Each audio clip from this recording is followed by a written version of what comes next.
L'espace est un lieu qui, à travers les âges, a toujours fasciné l'homme. Homo habilis, philosophe, artiste, scientifique, et moi, enfant. Se perdre dans l'immensité de l'univers provoque un sentiment difficile à décrire. Il reflète parfois nos peurs, nous inspire, nous interroge. Pas seulement par la beauté qu'il renvoie, mais aussi parce que l'on croit parfois entendre, venue des ondes silencieuses du cosmos. Dans cette vidéo, entre contemplation et immersion sonore, je vous invite à voyager à travers l'immensité sombre de notre univers, et commençons cet immense tableau noir par les nébuleuses.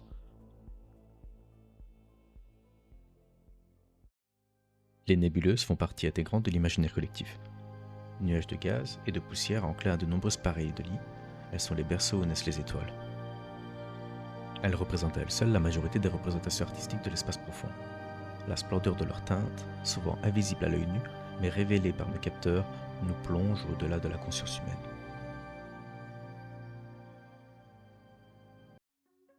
Lourd, très lourd, extrêmement lourd. La densité d'une étoile à neutrons défie l'entendement. Imaginez une fourmi tentant de repousser le poids d'une montagne condensée dans un seul pied. Après l'effondrement d'une étoile massive, c'est une forme de chrysalide ultime.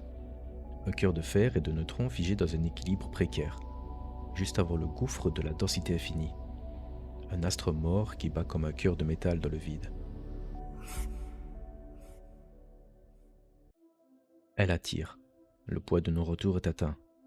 Toutes les lois de la physique s'y distordent. Ici, l'espace et le temps s'échangent. Le futur ne mène plus qu'à un seul endroit, le centre. Le temps semble s'arrêter pour celui qui regarde de loin, tandis que pour vous, il s'accélère.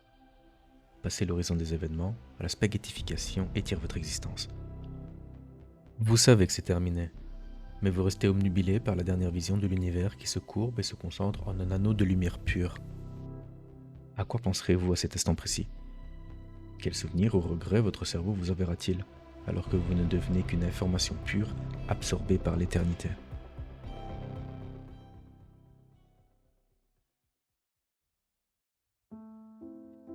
Si notre soleil brille en solitaire dans le silence de notre système, il est pourtant une exception. La majorité des lumières que nous percevons dans le ciel nocturne ne sont pas des poids isolés, mais des danses à 2, 3 ou 4 partenaires, des systèmes stellaires multiples liés par une main invisible, la gravité. Imaginez un monde où le crépuscule est une transition sans fin. À peine une étoile s'efface derrière l'horizon qu'une autre surgit, redéfinissant instantanément les jeux d'ombre et de lumière à la surface. C'est un équilibre complexe, une chorégraphie de géantes qui s'attirent et se repoussent, s'offrant parfois un baiser mortel en s'échangeant leur propre matière. Sommes-nous les spectateurs chanceux d'une stabilité rare, ou les grands isolés d'une galaxie qui préfère la compagnie ? Dans ce ballet de lumière, l'unité semble n'être qu'une illusion d'optique due à la distance. Mais dans le silence du vide, chaque valse a un terme, et certaines unions ne s'achèvent que dans le fracas de l'irréparable.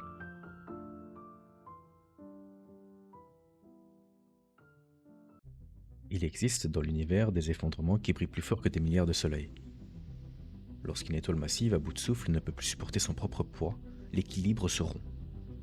En une fraction de seconde, le cœur s'effondre et libère une onde de choc si colossale qu'elle devient, pour quelques jours, plus brillante qu'une galaxie tout entière. C'est la supernova, un cri de lumière déchirant l'obscurité, une agonie grandiose qui sème les germes de l'avenir. Car dans ce brasier nucléaire, les éléments sont forgés, le fer de notre sang, l'oxygène de nos poumons, l'or de nos parures. Nous contemplons ici l'origine de notre propre matière.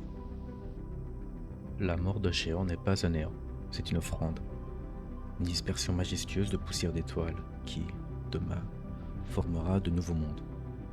Mais que reste-t-il après le chaos ? Parfois rien, parfois un vestige fantomatique, ou le début d'un mystère plus grand encore.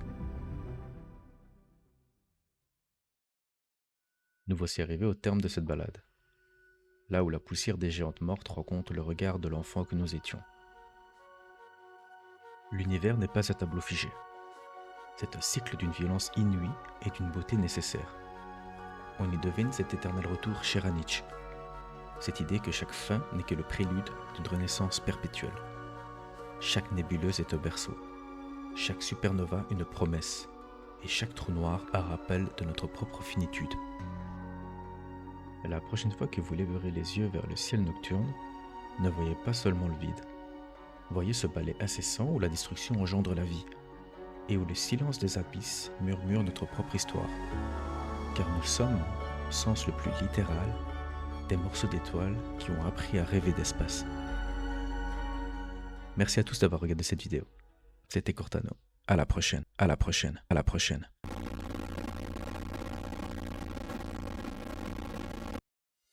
Et si ce voyage n'avait jamais quitté la surface? Derrière la splendeur des nébuleuses et la fureur des supernovas se cache peut-être une vérité plus mathématique. Nous percevons un monde en 3 dimensions, vaste et profond. Mais certains signes suggèrent que ce volume n'est qu'une illusion. Imaginez que l'univers soit une membrane, une frontière lointaine où chaque fragment de notre réalité est écrit, stocké sous forme d'informations pures.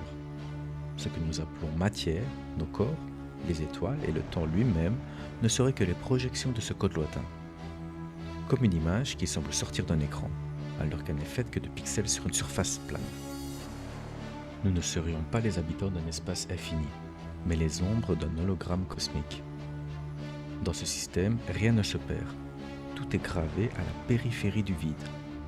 Alors quand la voix déraille, ou que le décor semble vaciller, ce n'est pas l'espace qui tremble, c'est simplement le signal qui s'altère.